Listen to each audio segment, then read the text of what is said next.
ദൈവനാമത്തിന് മഹത്വം ഉണ്ടായിരിക്കട്ടെ.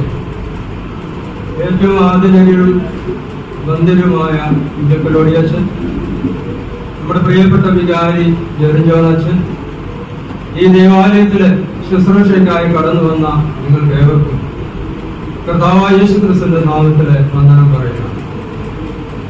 വീണ്ടും ഒരു ആത്മീയ ശുശ്രൂഷയിലേക്ക് കടന്നു വരുവാനും അല്പസമയം ദൈവസന്നിധിയിലായിരിക്കാൻ തക്കവണ്ണം ദൈവം നമുക്ക് കൃപ തന്നു ദൈവത്തെ സ്തുതിക്കുകയാണ്. ഇന്നത്തെ ദിവസത്തിന്റെ പ്രത്യേകത നമുക്കറിയാം. വന്ദനായ എബ്രഹാം ജക്കലോടി എപ്പിസ്കോപ്പയിൽ നിന്ന് കർത്താവിന്റെ ക്രൂശബന്ധത്തിൽ കൂടി ലഭിച്ച രക്ഷയുടെ സന്ദേശത്തിന്റെ ആ പ്രത്യേകതകളെ കുറിച്ച് നമുക്ക് കേൾക്കുവാനിടയായി. കർത്താവിന്റെ ക്രൂശമരണം മൂലം അനേക നന്മകളും മനുഷ്യർക്കും ലോകത്തിനും ലഭിച്ചു, അല്ലെങ്കിൽ ലോകത്തിന് വളരെയേറെ മാറ്റം അതുകൊണ്ട് സംഭവിച്ചു എന്ന് നമുക്കറിയാം. കർത്താവിന്റെ ക്രൂശമരണത്തെ കുറിച്ച് നമ്മൾ ചിന്തിക്കുമ്പോൾ നമുക്ക് രക്ഷയുടെ അനുഭവത്തിലേക്ക് കടന്നു വരുവാൻ തക്കവണ്ണം അത് കാരണമായി തീർന്നു.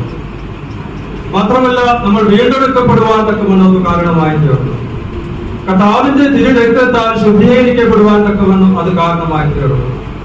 നമുക്ക് ദൈവിക മഹത്വത്തിലേക്ക് ഉയർത്തപ്പെടുവാൻ തക്കവണ്ണം അത് കാരണമായി തീർന്നു. അതിലുപരിയായിട്ട് നമ്മുടെ ശത്രുവായ സാത്താനെ കാൽവരിയിൽ തോൽപ്പിക്കുവാൻ തക്കവണ്ണം അത് കാരണമായി തീർന്നു. അതിലുപരിയായി സകലത്തിന്മേലും അധികാരവും ആധിപത്യവും സ്ഥാപിക്കാൻ തക്കവണ്ണം ക്രിസ്തുവിന് ഈ ക്രൂശമരണത്തിൽ കൂടി സാധിച്ചു എന്നുള്ളതാണ് ഇന്നത്തെ ദിവസത്തിന്റെ പ്രത്യേകത എന്ന് പറയുക.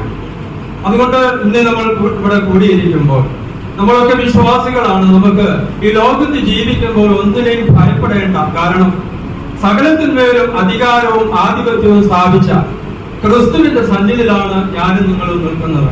അതായത് ഞാൻ നിൽക്കുന്നത്, നിങ്ങൾ നിൽക്കുന്നത് ജയാളിയായ ഒരു ക്രിസ്തുവിന്റെ സന്നിധിയിലാണ്. ജയാളിയായ ക്രിസ്തുവിന്റെ സന്നിധിയിൽ നാം നിൽക്കുമ്പോൾ നമുക്ക് ഈ ലോകത്തിലെ ഒന്നിനെയും ഭയപ്പെടേണ്ട കാര്യമില്ല. ലോകത്തിന്റെ പ്രകൃതത്തെ ഓർത്ത് ഭാരപ്പെടേണ്ട കാര്യമില്ല. കാരണം സകലത്തിന്മേലും ജയിച്ച, സകലത്തിന്മേലും വിജയം ഭരിച്ച ക്രിസ്തുവിന്റെ സന്നിധിയിലാണ് ഞാനും നിങ്ങളും നിൽക്കുന്നത് എന്ന് ഓർക്കുക. അതുകൊണ്ട് കർത്താവ് നമുക്ക് വേണ്ടി സഹിച്ച ആ പീഡനത്തെ, ആ വേദനയെ ഓർത്ത് നമുക്കും ആ വേദനയിൽ പങ്കുചേരാം. ദൈവം അതിന് കൃപ നൽകട്ടെ എന്ന് ഞാൻ എല്ലാവർക്കും വേണ്ടി ഈ സമയം പ്രാർത്ഥിക്കുകയാണ്. ഇന്നത്തെ വചന ചിന്തയ്ക്കായിട്ട് ഞാൻ എടുക്കുന്നതാണ് കർത്താവ് തന്റെ മരണസമയത്ത് ലോകത്തിന് കാണിച്ചു തന്ന ഒരു മാതൃക. ആ മാതൃക മത്തായിയുടെ സുവിശേഷം 26-ാം അധ്യായം 36 മുതൽ 46 വരെയുള്ള ഭാഗം വായിക്കുമ്പോൾ നമുക്ക് കാണുവാൻ സാധിക്കും.